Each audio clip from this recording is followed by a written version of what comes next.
Hey, you did it, G. How was your first and hopefully last nab and grab? They're unharmed and in one piece, I see. I gathered from the cursing and yelling that you didn't gag them before you put the bag over their head. God forbid we have to do this again. But if we do, we should invest in gags or some sort of knockout gas. Make a note of that.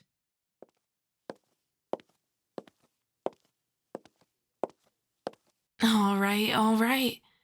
I get that this is very shocking for you, but I'd really appreciate it if you could calm down with the insults. Criminals have feelings too. Believe me, I have nothing against you personally, and we're going to try to make this as painless as...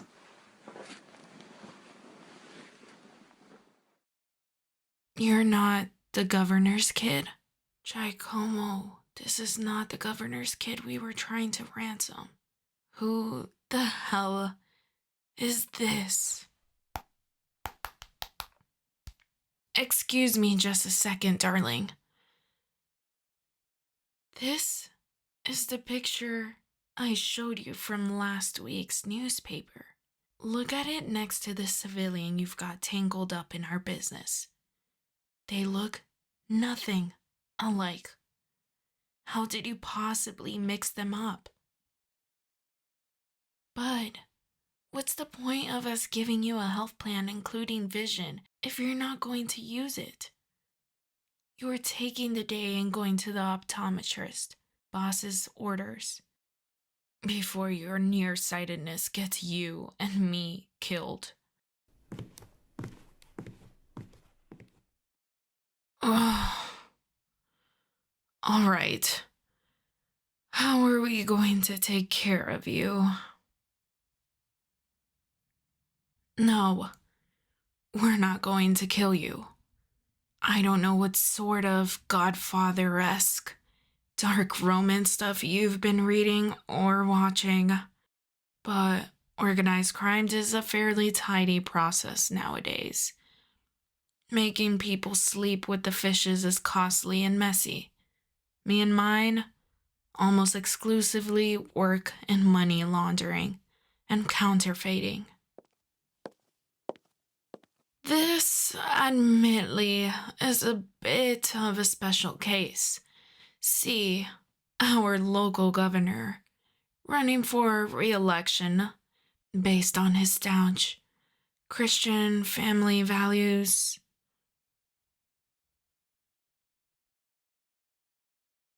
Yes, the one with the ill-fitting suits. I'm always saying that. The man doesn't know how to dress. You know what he does know how to do? Woo his way into sweet, unsuspecting women's hearts and beds without telling them he's married. Sweet, unsuspecting women like widowed Auntie Nina, who thought she was getting a second chance at love and got nothing but an NDA and a frankly insulting amount of hush money. I fucking know, right? So you see why this is a special case. Why we had to make this personal and see how he likes people he loves not being treated like they deserve. Or rather, we tried to. Where did we go wrong there, by the way? Giacomo, where were you that you managed to pick up a stray instead of doing your job? That's right. That schmuck had an event at the library. Shaking hands, kissing babies, probably being a worse role model and reader than the drag queens he hates. I thought it was closed to the public. That's why we planned the kidnapping then. Are you on his campaign team, darling? Because I hate to break it to you, your boss is a frickin' asshole. You're a librarian. You kidnapped a librarian? You are fucking killing me, man. What are you gonna do next? Roll a nurse and kick us down to a lower circle of hellfire and brimstone?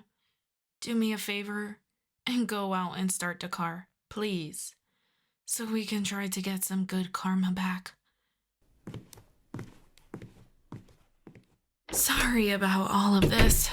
Let's get you untied. Out of this stinking warehouse and back home. Of course, we're going to take you home, darling. Safe and sound. You've suffered enough because of me and my cousin out there.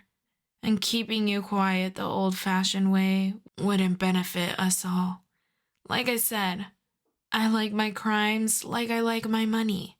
Untraceable and unbloodied. Hand to God.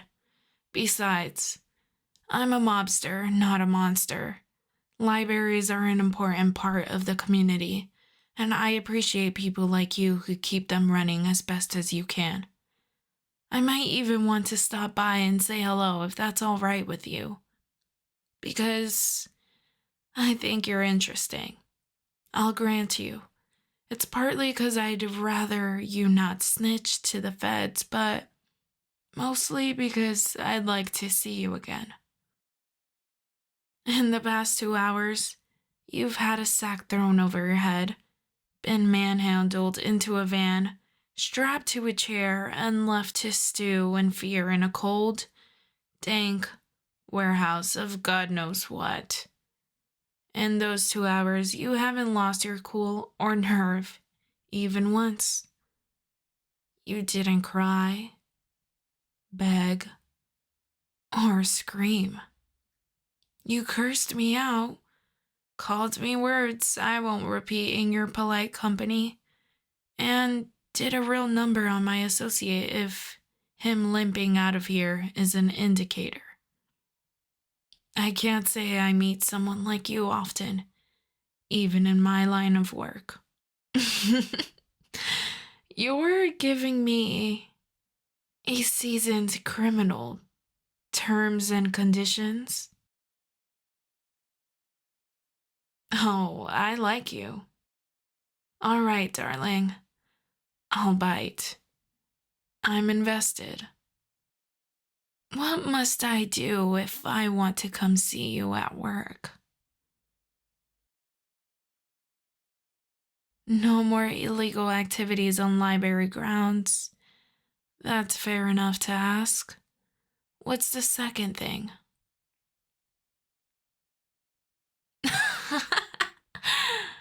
Oh, it goes without saying that I'll be the one driving you home.